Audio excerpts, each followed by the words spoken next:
December 23rd, 1888. Arles, the yellow house, past midnight. The wind carries the scent of lavender and dust tonight, mixing with the metallic taste of blood that still lingers on my lips. My hand trembles as I write these words, not from fear, but from something else entirely, a clarity I have never known before. The bandage around my head feels tight, almost suffocating, yet I must write. I must capture this moment before it slips away like paint running down a canvas in the rain. Paul left this morning. The studio still holds the warmth of his presence, the ghost of his pipe smoke, clinging to the walls we painted together. Those walls, yellow, always yellow, the color that haunts my dreams and fills my waking hours. But now, in this silence, I can hear something I could never hear when he was here. The sound of my own heart beating, the rhythm of my own breath, the whisper of bristles against canvas that speaks louder than any human voice ever could. They will call what happened tonight madness. They will use that word madness, as if it explains everything, as if it wraps up the complexity of a human soul in a neat little package. But I know better. What happened tonight was not madness. It was the purest form of sanity I have ever experienced. When I took that razor to my ear, when I felt the sharp edge part my flesh, I was more present, more alive, more aware than I had been in months. The sensation was extraordinary. Not just the pain, though that was real enough, but the sudden rush of understanding that flooded through me. In that moment, I understood something fundamental about the nature of creation, about the price we pay for truly seeing. The ear, after all, is just flesh and cartilage. But what I gained was insight into the very essence of light itself. I came to Arles in February, drawn by reports of the light here. The light of the south, they called it. I imagined it would be different somehow, more golden, more pure than the grey light of Paris. And it was. Oh, it was. But not in the way I expected. The light here doesn't just illuminate objects, it transforms them. It burns away the superficial, and reveals the essential truth beneath. That first morning when I stepped out into the Place du Forum, I was struck blind by the intensity of it all.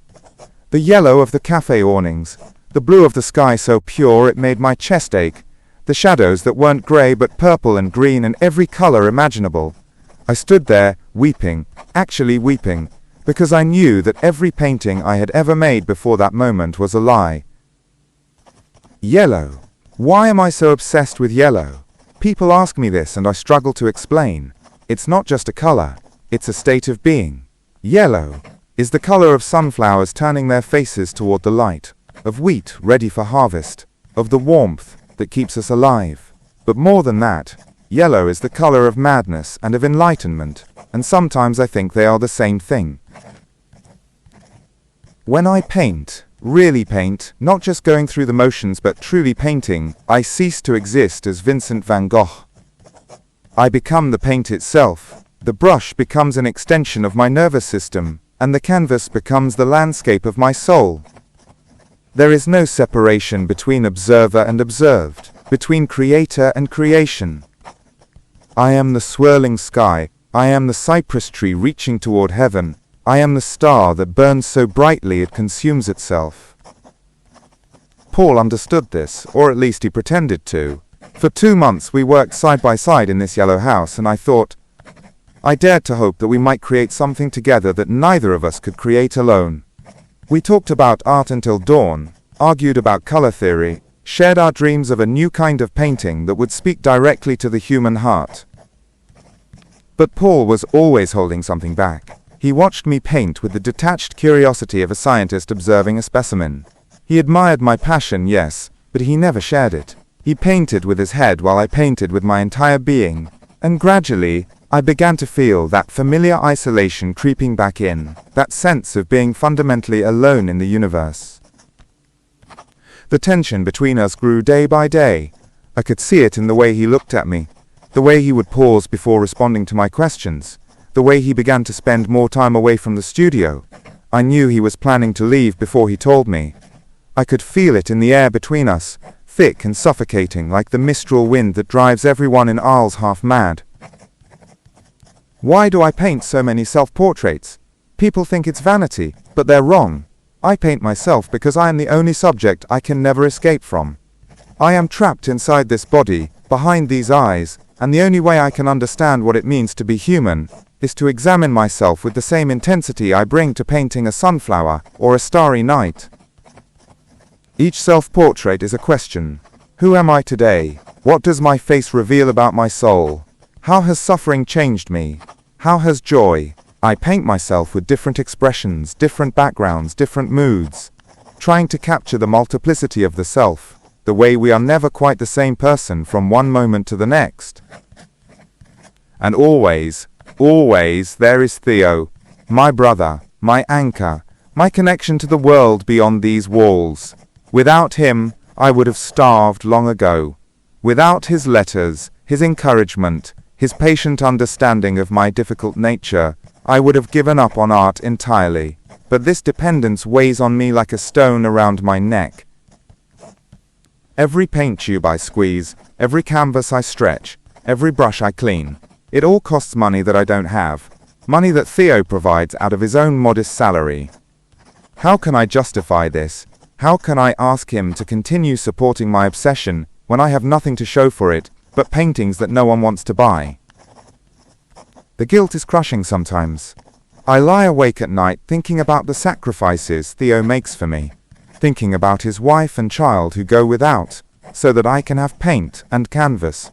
And yet I cannot stop. The compulsion to paint is stronger than shame, stronger than guilt, stronger than anything else in my life. I have tried to connect with people here in Arles, I really have. I've attempted conversations with the postman, with the cafe owner, with the doctor who treats my ailments.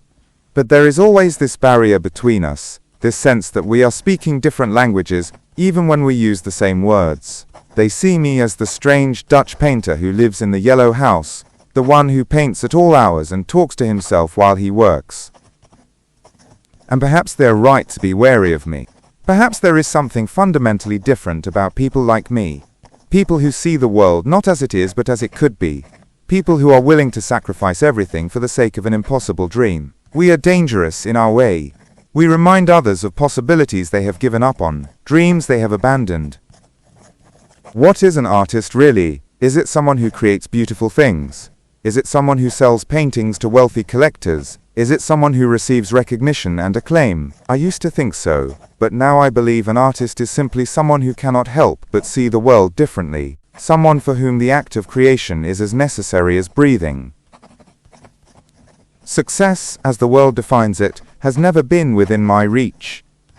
My paintings are too strange, too intense, too personal for popular taste. They reveal too much, demand too much from the viewer. People want art that decorates their walls and flatters their sensibilities, not art that challenges them to see the world anew. But I have come to realize that this failure, this rejection, is actually a kind of freedom. I am not painting for the market, not painting for critics, not painting for posterity. I am painting for the sake of painting itself, for the pure joy of capturing light and color and movement on canvas. This yellow house was supposed to be different. I had such grand plans when I first rented it. I imagined it filled with artists, a community of creators working together, inspiring each other, pushing each other to new heights. I painted the walls yellow because I wanted it to feel like the inside of a sunflower, warm and welcoming and alive with creative energy.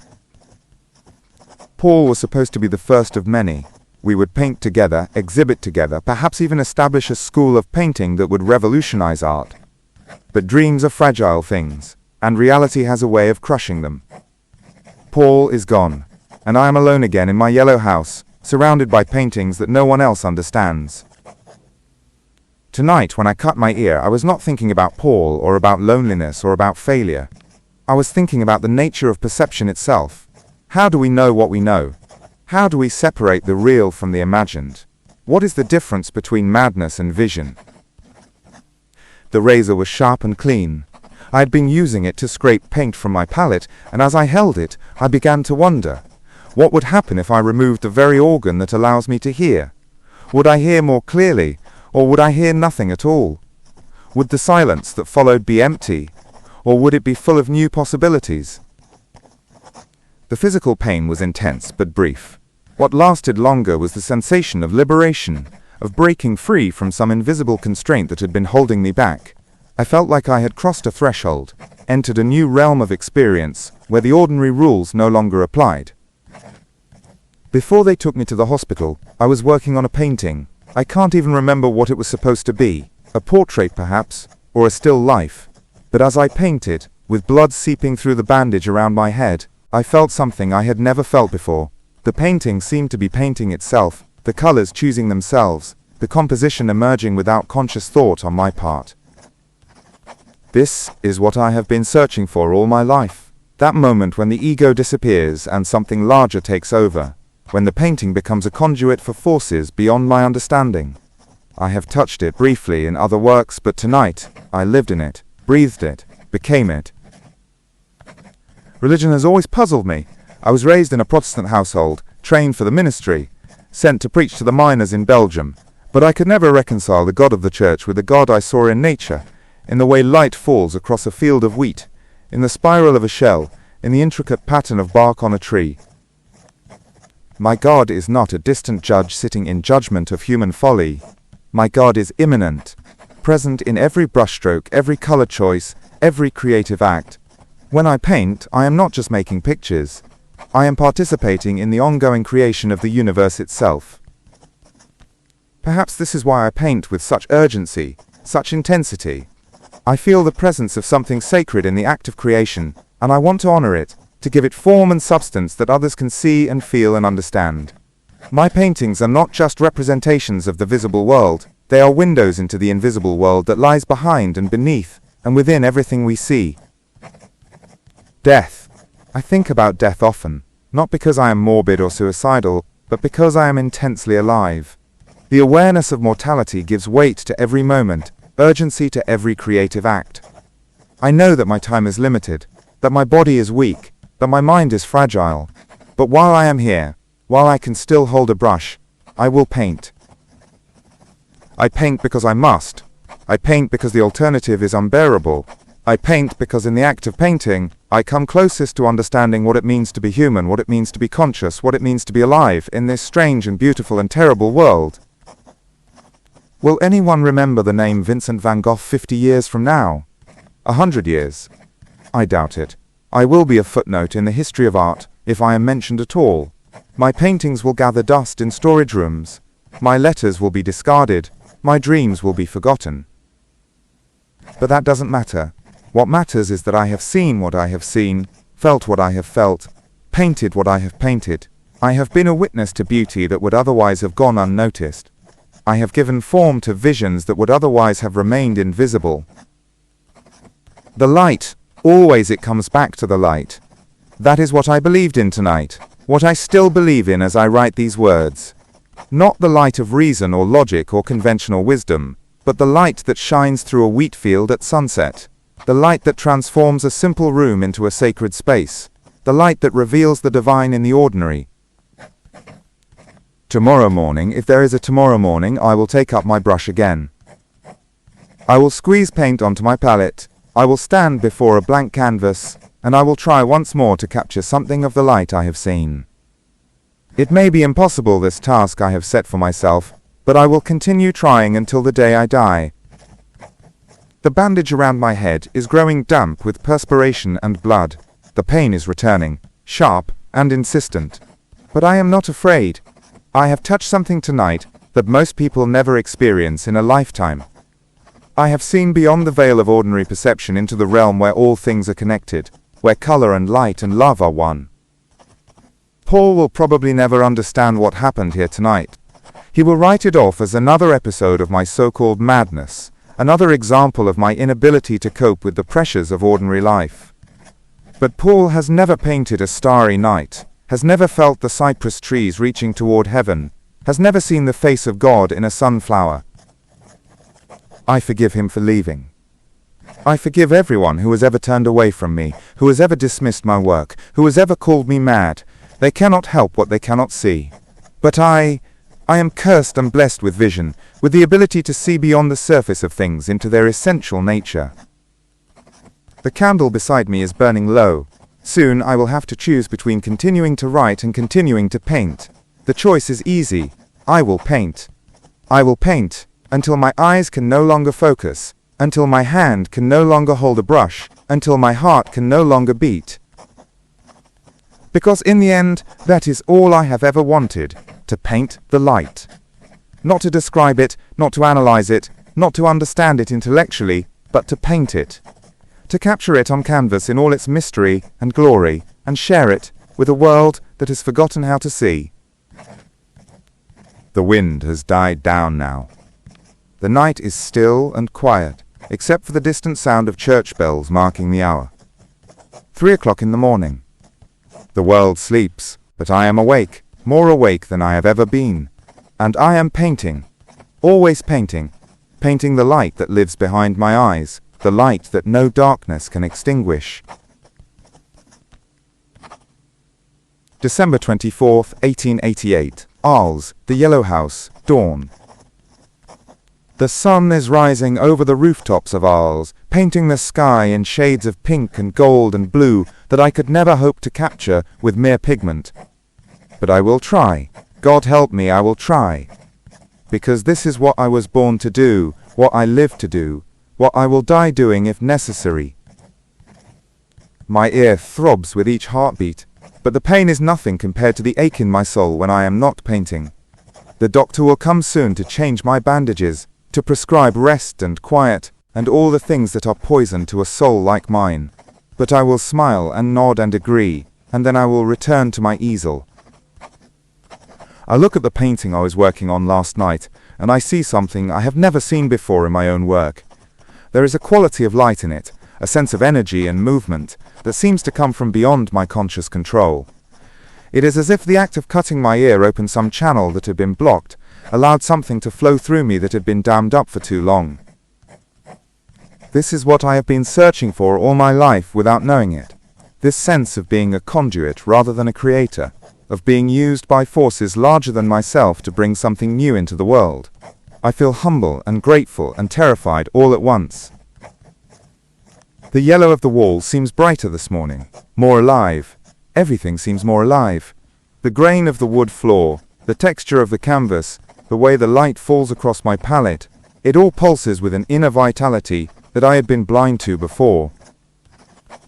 I think about the other painters I have known, the ones who work in their studios day after day, turning out competent but uninspired work, paintings that say nothing new, reveal nothing hidden. They are craftsmen, not artists. They know how to manipulate paint and canvas, but they have never allowed themselves to be manipulated by the vision that seeks expression through them. Perhaps this is why I have always been an outsider, why my work has never found acceptance in the traditional art world. I am not interested in creating objects that will hang nicely on walls and increase in value over time. I am interested in capturing moments of transcendence, in making visible the invisible connections that bind all things together. My paintings are not decorations. They are prayers. They are offerings to the mystery of existence, attempts to give form to the formless, to speak the unspeakable. And perhaps that is why they disturb people, why they make viewers uncomfortable. They demand too much, reveal too much, ask too much of the human heart. But I cannot paint any other way. I cannot tone down my vision to make it more palatable, cannot soften my colors to make them more acceptable. I must paint what I see, feel what I feel, be who I am, even if it means being misunderstood, rejected, forgotten. The morning light is growing stronger now, flooding through the windows of my yellow house, illuminating the paintings that cover every wall. They stare back at me like old friends, these children of my imagination, these fragments of my soul made visible. Each one represents a moment of seeing, a breakthrough in understanding, a small victory over the darkness that sometimes threatens to overwhelm me. I pick up my brush, dip it in yellow ochre mixed with a touch of cadmium yellow and titanium white, and make a single stroke across the canvas. The color sings, actually sings, with a vibrancy that makes my heart race. This is why I paint. This is why I live. This is why I was willing to cut off my ear to get closer to the source of all creation. People will never understand what happened here last night. They will create theories, write analyses, construct elaborate explanations for my behavior, but they will miss the essential truth, that sometimes we must wound ourselves to heal, must lose ourselves to find ourselves, must go mad to become sane. I am not the tortured artist of popular imagination, driven to extremes by an uncontrollable passion. I am a man who has seen something that others have not seen, who has been given a gift that comes with a terrible price. The gift is vision, the price is isolation. But I would not trade this gift for all the friendship and acceptance in the world. The church bells are ringing now, calling the faithful to morning prayer. I am already at prayer, have been at prayer all night, will continue to pray until my last breath. My prayer is made of color and light, and the movement of brush across canvas. My church is this yellow house, my altar is my easel, my communion is the moment when paint and vision become one. I hear footsteps outside, probably the doctor coming to check on me. I will tell him I am fine, that the bleeding has stopped, that I need nothing but rest. I will not tell him about the vision that came to me in the night, about the breakthrough I experienced, about the painting that seems to have painted itself while I watched in wonder. Some experiences are too sacred to share, too personal to put into words. What happened to me last night was a kind of death and rebirth, a shedding of old skin to reveal something new and strange and beautiful beneath. I am still Vincent van Gogh, but I am also something more, something I have never been before. The light continues to change as the sun rises higher, casting new shadows, revealing new possibilities. I adjust my palette, mixing colors that have no names, seeking combinations that will capture not just the appearance of light but its essence, its spirit, its divine nature. This is my gift to the world, this attempt to make visible the invisible light that shines through all things. Whether anyone accepts this gift, whether anyone understands it, is beyond my control. I can only offer what I have seen, share what I have experienced, hope that somewhere, somewhen, someone will look at one of my paintings and feel what I felt when I created it. The bandage around my head is a reminder of the price I paid for this vision, but I do not regret it. I would do it again if necessary, would sacrifice anything to maintain this connection to the source of all creativity. Because in the end we are all just vessels, channels, through which the divine light seeks expression in the world. I think of all the painters who will come after me, all the artists who will struggle as I have struggled, who will search as I have searched, who will suffer as I have suffered. I hope they will find what I have found, that the light is always there, waiting to be discovered, waiting to be painted, waiting to transform the world one brushstroke at a time. My hand is steady now, my vision clear. The painting calls to me, demands completion, refuses to be ignored.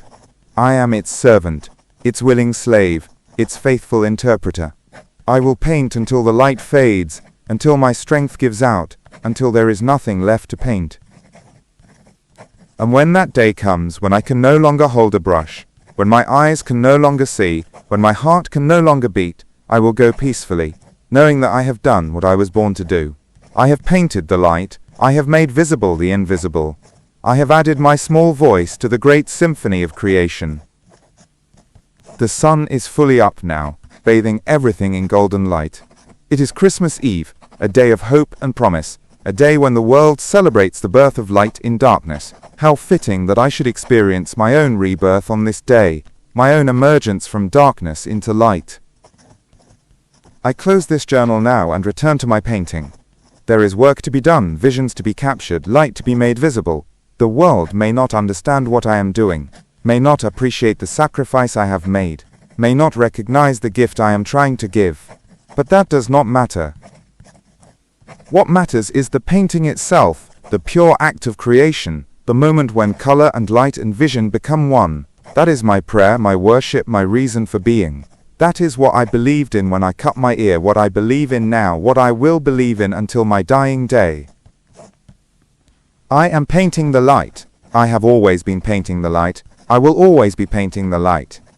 And in that light I find everything I need. Purpose, meaning, joy, sorrow, hope, despair, and above all, the certainty that I am exactly where I am supposed to be, doing exactly what I am supposed to do. The brush touches canvas, color flows, light dances, and the world is transformed once again. This is my gift, my curse, my blessing, my burden. This is who I am. This is why I live. This is why I paint. The light eternal, the light divine, the light that shines through all things and makes them beautiful. That is what I see, what I paint, what I am. And nothing, not pain, not madness, not death itself can extinguish that light. Let them call me mad. Let them dismiss my work. Let them forget my name. The light remembers. The light endures. The light lives on, in every painting I have ever made, will ever make, could ever dream of making. And that is enough. That is more than enough. That is everything.